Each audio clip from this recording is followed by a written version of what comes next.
Hello everyone. हमने last lecture में operon system start किया था, जिसमें कि हम इंड्यूसिबल ओप्रॉन सिस्टम यानी lac operon system, lac is for lactose, operon system in E coli पढ़ चुके हैं। तो अगर आपने वो अच्छे से देखा होगा, लेक्चर समझा होगा, तो जो आज हम पढ़ने वाले हैं रिप्रेसिबल सिस्टम, रिप्रेसिबल ओप्रॉन सिस्टम या ट्रिप्टोफैन ओप्रॉन ऑफ इकोलाई, आपको बहुत अच्छे से समझ में आ जाएगा, आपको ज़्यादा प्रॉब्लम नहीं होगी। तो आज का हमारा है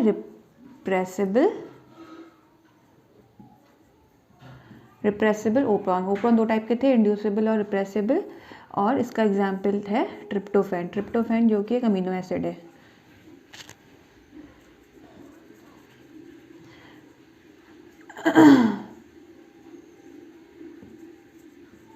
और वो भी हमने इकोलाई में पढ़ा था, ये भी हमारा इकोलाई में है, क्योंकि जो दो साइंटिस्ट मैंने आपको बताए थे, जो फ्रेंच साइंटिस्ट थे, उन्होंने ये जो ओप्रॉन मॉडल दिया था वो इकोलाई में ही उन्होंने पढ़ के दिया था, François Jacob and Jacques Monod ने।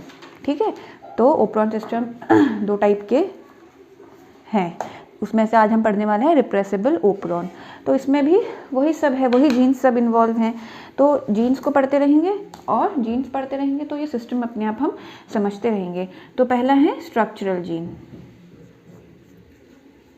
जैसे उसमें स्ट्रक्चरल जीन थे, वैसे ही इसमें स्ट्रक्चरल जीन्स हैं। तो स्ट्रक्चरल जीन क्या करेंगे? mRNA की सिंथेसिस, यानी mRNA की ये सिंथेसिस करेंगे। ठीक है, तो ये जीन्स क्या होते हैं? mRNA की सिंथेसिस यानी इसके ट्रांसक्रिप्शन को ये कंट्रोल करते हैं, या कंट्रोल क्या करते हैं, इसको करते हैं इनफैक्ट। ठीक है, दीज जीन सिंथेसाइज mRNA, यानी इसके ट्रांसक्रिप्शन को करते हैं, और जो कि mRNA जब बन जाएगा तो आगे जाके वो रेस्पेक्टिव अपना जो भी उसको प्रोटीन पॉलीपेप्टाइड बनाना होगा वो बनाएगा। अब जो ट्रिप्टोफैन सिस्टम है, इसमें 5 स्ट्रक्चरल जीन है। लैक ओप्रॉन में कितने थे? 3, ZYA। इसमें है 5, E, D, C, B, A, जिनको हमने ट्रिप ई, इन ट्रिप्टोफैन ई, ट्रिप्टोफैन डी, ट्रिप्टोफैन सी, ट्रिप्टोफैन बी और ट्रिप्टोफैन ए नाम से हमने इनको यहाँ पर शो कर रखा है। अगेन हर एक स्ट्रक्चरल जीन अपने आप में क्या है? सिस्ट्रॉन है, जो कि हम ऑलरेडी पढ़ चुके हैं। करेक्ट। अब ये जो स्ट्रक्चरल जीन है वो एडजेसेंट होते हैं, एक के बाद एक लगे होते हैं, यानी ये लिंक्ड होते हैं। और ये जब इनका ट्रांसक्रिप्शन होगा, जब ये ट्रांसक्राइब करेंगे यानी mRNA बनाएंगे, और उस mRNA से फर्दर जाके पॉलीपेप्टाइड या प्रोटीन बनेगा, तो वो होते हैं एंजाइम्स। तो बेसिकली ये जो स्ट्रक्चरल जीन है ये अपने अपने एंजाइम्स बनाते हैं। ट्रिप ए एंजाइम ई बनाएगा, ट्रिप्टोफैन डी बनाएगा, सिमिलरली CBA अपने एंजाइम CBA ये रेस्पेक्टिवली बनाएंगे। ठीक है, अब ये जो पांचों एंजाइम होते हैं, ये जो ट्रिप्टोफैन का जो सिंथेसिस होता है, ट्रिप्टोफैन क्या है? एक अमीनो एसिड, तो जो उसकी सिंथेसिस होती है उसमें 5 स्टेप्स इन्वॉल्व होते हैं। तो उन 5 स्टेप्स में ये एंजाइम्स अपना अपना रोल प्ले करते हैं। अब ये हो गया स्ट्रक्चरल जीन। दूसरा आएगा आपका ऑपरेटर जीन। ऑपरेटर जीन जैसे अगेन जो कि हम लैक ओप्रॉन सिस्टम में पढ़ चुके हैं। ऑपरेटर जीन क्या है कि ये स्ट्रक्चरल जीन के बगल में रहेगा और क्या करेगा कि उसकी फंक्शनिंग क्या है? ट्रांसक्रिप्शन ऑफ mRNA को बनाना, उसकी फंक्शनिंग को डायरेक्टली कंट्रोल करेगा। ठीक है, अब वहाँ तो जब हम देखते हैं कि लैक ओप्रॉन सिस्टम में जो ऑपरेटर जीन होता है वो स्विच ऑफ रहता है, लेकिन नॉर्मली वहाँ पर स्विच ऑफ रहता है किसके प्रेजेंस में? कोई रिप्रेसर के प्रेजेंस में। ठीक है, तो रिप्रेसर के प्रेजेंस में वहाँ हम देखते हैं कि लैक ओप्रॉन सिस्टम में वो स्विच ऑफ रहता है, लेकिन यहाँ पर क्या होता है, जो ये ऑपरेटर जीन है ये नॉर्मली स्विच ऑन रहता है। स्विच ऑन क्यों रहता है? क्योंकि जो एपो रिप्रेसर है, ठीक है, this is not repressor, this is apo repressor. वहाँ हमने क्या पढ़ा था? रिप्रेसर, क्योंकि हम देखते हैं जो ये एपो रिप्रेसर है, और ये एपो रिप्रेसर जो है रेगुलेटरी जीन बना रहा है। देखिए रेगुलेटरी जीन क्या कर रहा है? जीन से जो भी इस जीन का mRNA बनेगा, mRNA से ये एपो रिप्रेसर बनेगा। एपो रिप्रेसर एक टाइप का प्रोटीन है। ठीक है, क्योंकि mRNA क्या बनाएगा? प्रोटीन बनाएगा। तो इस mRNA यहाँ पर कौन सी प्रोटीन बनाई है? Apo repressor. ठीक है, तो ये जो पॉलीपेप्टाइड यहाँ पर इसने बनाया है, या जो प्रोटीन स्ट्रक्चर इसने यहाँ पर बनाया है, ये एपो रिप्रेसर इस ऑपरेटर जीन से बाइंड नहीं कर सकता जब वो अकेला होगा।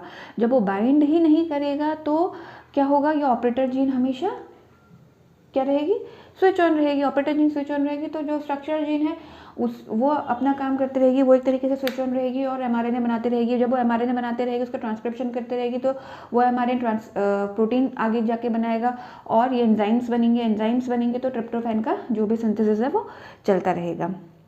ठीक है, जबकि हमने वहाँ देखा था, जो हमने लैकोप्रॉन सिस्टम देखा था, अगर आप उसको याद करोगे तो उसमें क्या बन रहा था कि जो ऑपरेटर जीन है वो स्विच ऑफ हो रही थी क्योंकि वहाँ पर एक रिप्रेसर था। ठीक है, और वो जो रिप्रेसर था वो नॉर्मली ऑपरेटर जीन से जुड़ा हुआ था। जब वो जुड़ा हुआ था तो उसको बंद स्विच ऑफ कर दे रहा था। जब वो स्विच ऑफ कर दे रहा था तो जो स्ट्रक्चरल जीन है वो भी स्विच ऑफ हो रही थी। ठीक है, और वो एंजाइम्स अपने अपने नहीं बना पा रही थी। और फिर क्या हुआ, फिर एक वहाँ ओपन सिस्टम की मैं आपको बता रही हूँ, फिर वहाँ पर लैक्टोज क्या है, एक इंड्यूसर की तरह काम किया। वो इंड्यूसर जाके उस रिप्रेसर से चिपक गया, उसके साथ उसने कॉम्प्लेक्स बनाया। जब उसने उसके साथ कॉम्प्लेक्स बनाया तो अब वो जो ये कॉम्प्लेक्स बना था इंड्यूसर रिप्रेसर का कॉम्प्लेक्स, वो ऑपरेटर जीन से बाइंड नहीं हो रहा था। तो एक तरीके से जो लैक्टोज यानी जो इंड्यूसर है वो रिप्रेसर को ऑपरेटर जीन से बाइंड नहीं होने दे रहा था। जब वो बाइंड नहीं होने दे रहा था तो फिर क्या हुआ था कि ऑपरेटर जीन फ्री हो गई थी तो स्विच ऑन हो गई तो स्ट्रक्चरल जीन स्विच ऑन हुई तो उन्होंने पॉलीसिस्ट्रॉनिक एमआरएनए बनाया। पॉलीसिस्ट्रॉनिक एमआरएनए बना था तो क्या हुआ था कि जो एंजाइम्स थे वो बने थे, और वो एंजाइम्स जब वो बने तो उन्होंने क्या किया, जो लैक्टोज था उसका उन्होंने मेटाबॉलिज्म किया, है ना, लैक्टोज का मेटाबॉलिज्म किया था गैलेक्टोज और ग्लूकोज में। ठीक है, तो वहाँ पर लैक्टोज जब सेल के अंदर आया तो उसने अपने आप के उसने इंड्यूस किया कि मेरे को मेटाबोलाइज होना है और मैं जाके रिप्रेसर को साथ बाइंड हो जाता हूँ ताकि ऑपरेटर जीन फ्री हो जाए और बाकी सारा कार्यक्रम चलता रहे, सारा प्रोग्राम चलता रहे। लेकिन यहाँ पर क्या है कि ऑपरेटर जीन स्विच ऑन है क्योंकि यहाँ पर रिप्रेसर नहीं है, यहाँ पर क्या है, एपो रिप्रेसर है। और ये एपो रिप्रेसर अपने आप में अकेला जो है ये ऑपरेटर जीन के साथ बाइंड नहीं हो सकता। जब ये ऑपरेटर जीन के साथ बाइंड नहीं होगा तो operator gene switch on condition में ही रहेगी। जब वो स्विच ऑन कंडीशन में रहेगी तो स्ट्रक्चरल जीन अपना काम करते रहेंगे, यानी वो भी स्विच ऑन कंडीशन में रहेंगे और वो अपने एंजाइम्स बनाते रहेंगे। और ये एंजाइम्स जो है 5 स्टेप्स में इनका इन्वॉल्वमेंट होगा और वो ट्रिप्टोफैन जो अमीनो एसिड है वो बनाते रहेंगे। ठीक है, अब क्या है प्रमोटर जीन, जैसे कि वहाँ भी हमने देखा था, प्रमोटर जीन का सिर्फ एक ही काम था कि वहाँ पर जो आरएनए पॉलीमरेज था उसकी इनिशियल बाइंडिंग होती थी। ठीक है, आरएनए पॉलीमरेज सबसे पहले आके प्रमोटर जीन में बाइंड होता है और जब वो देखता है कि ऑपरेटर जीन स्विच ऑन है तो वो वहाँ से होता हुआ स्ट्रक्चरल जीन में चले जाता है। और जब स्ट्रक्चरल जीन में आपका आरएनए पॉलीमरेज चले जाएगा तो ऑफ कोर्स आरएनए पॉलीमरेज आपका क्या करेगा, ट्रांसक्रिप्शन ऑफ एमआरएनए का ट्रांसक्रिप्शन होगा। तो फिर वही सब जो सिस्टम है चलेगा, ट्रांसलेशन होगा, एंजाइम्स बनेंगे, ट्रिप्टोफैन बनता रहेगा। ठीक है, तो प्रमोटर जीन का सिर्फ इतना सा काम है। अब आती है रेगुलेटर जीन। अब रेगुलेटर जीन क्या है, रेगुलेटर जीन क्या है, एक रेगुलेटरी प्रोटीन बनाती है। देखिए रेगुलेटरी जीन जो है एक प्रोटीन बना रही है, एपो रिप्रेसर क्या है, एक प्रोटीन है बेसिकली। ठीक है, जैसे वहाँ रिप्रेसर एक प्रोटीन था, एपो रिप्रेसर भी एक प्रोटीन है। कैसे बना रही है, एमआरएनए जीन का ट्रांसक्रिप्शन हुआ, ट्रांसक्रिप्शन से ट्रांसलेशन हुआ तो प्रोटीन बनी। ठीक है, एमआरएनए का ट्रांसलेशन हुआ तो ये एपो रिप्रेसर क्या बनी, प्रोटीन बनी। अब ये जो एपो रिप्रेसर है आप कह सकते हो कि इसे रेगुलेटरी जीन बना रही है। ठीक है, रेगुलेटरी जीन का बस इतना सा काम है। अब बात करते हैं एपो रिप्रेसर क्या है। एपो रिप्रेसर जैसे मैं बता चुकी हूँ ये एक रेगुलेटरी प्रोटीन है, बेसिकली प्रोटीन है। ठीक है, तो ये क्या करती है कि इसको रेगुलेटरी जीन सिंथेसाइज करता है और इसका जनरली ये अपने आप में खुद से ये ऑपरेटर जीन के साथ बाइंड नहीं हो सकती है। और सिर्फ जब अभी हम पढ़ते हैं को रिप्रेसर, इसके साथ साथ हम पढ़ते हैं को रिप्रेसर। ठीक है, जब भी को रिप्रेसर प्रेजेंट होगा, ठीक है, उसके साथ ये मिलके एपो रिप्रेसर को रिप्रेसर कॉम्प्लेक्स बनाएगी। ठीक है, एपो रिप्रेसर को रिप्रेसर कॉम्प्लेक्स। ठीक है, यहाँ देखिए एपोरिप्रेसर और ये है हमारा को रिप्रेसर, ये दोनों जब यहाँ पर मिले तो उन्होंने कॉम्प्लेक्स बनाया और ये कॉम्प्लेक्स जाके उस ऑपरेटर जीन में क्या करेगा, चिपकेगा, बाइंड करेगा। और जब ये कॉम्प्लेक्स जाके चिपकेगा तब जाके ऑपरेटर जीन क्या होगी, स्विच ऑफ होगी। ऑपरेटर जीन स्विच ऑफ होगी तो स्ट्रक्चरल जीन स्विच ऑफ हो जाएंगे और ये सब जो एंजाइम बनने की प्रोसेस है वो रुक जाएगी और ट्रिप्टोफैन नहीं बनेगा। ठीक है, तो एपोरिप्रेसर एंड को रिप्रेसर, और ये कॉम्प्लेक्स जो बनेगा वो ऑपरेटर जीन को स्विच ऑफ करेगा। अब को रिप्रेसर क्या है, को रिप्रेसर क्या होता है, किसी भी रिएक्शन का एंड प्रोडक्ट होता है, किसी भी रिएक्शन का एंड प्रोडक्ट होता है। और कौन सी रिएक्शंस, ऐसी रिएक्शन जिनके की जो एंजाइम्स हैं वो स्ट्रक्चरल जीन बना रहे हैं। एक सेकेंड,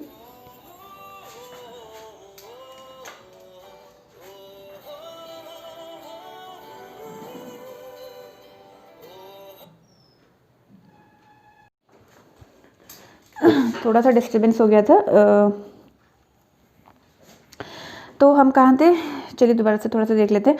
एपोरिप्रेसर, ठीक है, एपोरिप्रेसर क्या था, रेगुलेटरी जीन बना रही थी और अपने आप में ही ऑपरेटर जीन के साथ अटैच नहीं हो पा रहा था, तो ऑपरेटर जीन हमेशा स्विच ऑन थी और उसकी वजह से स्ट्रक्चरल जीन स्विच ऑन थी और वो एंजाइम बना के ट्रिप्टोफैन बना रहे थे, यानी को रिप्रेसर बना रहे थे। और दूसरा था को रिप्रेसर। को रिप्रेसर का क्या बेसिक काम है कि को रिप्रेसर एपोरिप्रेसर के साथ जब ये प्रेजेंट होगा तभी ये एपोरिप्रेसर के साथ को रिप्रेसर, एपोरिप्रेसर या एपोरिप्रेसर को रिप्रेसर कॉम्प्लेक्स बनेगा और वो ऑपरेटर जीन में लगेगा। ऑपरेटर जीन में लगेगा तो स्विच ऑफ हो जाएगी, स्विच ऑफ हो जाएगी तो स्ट्रक्चरल जीन स्विच ऑफ हो जाएंगी, स्ट्रक्चरल जीन स्विच ऑफ हो जाएंगी तो जो बाकी प्रोसेस है एट दी एंड एंजाइम्स यानी बनना है वो बंद हो जाएंगे और जो हमारा जो एंड प्रोडक्ट है वो नहीं बनेगा।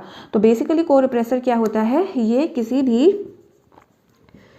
रिएक्शन का एंड प्रोडक्ट होता है जो कि, और ये कौन सी रिएक्शंस होती हैं, ये वो रिएक्शंस होती हैं जिसको कि स्ट्रक्चरल जीन से बनने वाले एंजाइम कैटालाइज कर रहे हैं। ठीक है, जिसको कि स्ट्रक्चरल जीन्स से बनने वाले जो एंजाइम्स हैं वो कैटालाइज कर रहे हैं।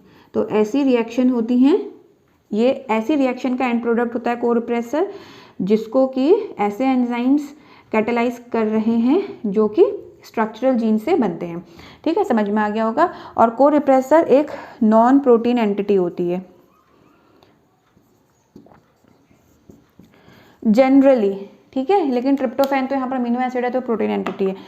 ओके, अब जो यहाँ पर क्या है कि जनरली जो आपका जो एंड प्रोडक्ट होता है किसी भी रिएक्शन का वो एक्यूमुलेट नहीं होता है, क्योंकि वो जो है जैसे ट्रिप्टोफैन यहाँ बना तो ट्रिप्टोफैन आगे जाके किसी और रिएक्शन में वो यूज़ हो सकता है और इसीलिए वो वहाँ पर को रिप्रेसर की तरह जनरली फंक्शन नहीं करता। ये तभी फंक्शन करता है जब सेल इसको इतना ज़्यादा अमाउंट में बना लेता है कि अब ये एक्यूमुलेट होने लग जाता है सेल के अंदर, या फिर अगर सेल को ये आउटसाइड सोर्स से मिलता है। उसी केस में जो ये एंड प्रोडक्ट होगा वो को रिप्रेसर की तरह एक्ट करेगा और को रिप्रेसर एपोरिप्रेसर कॉम्प्लेक्स बनाएगा और अपने को ही वो फीडबैक इनिबिशन देगा कि हाँ अब इसको बंद करो।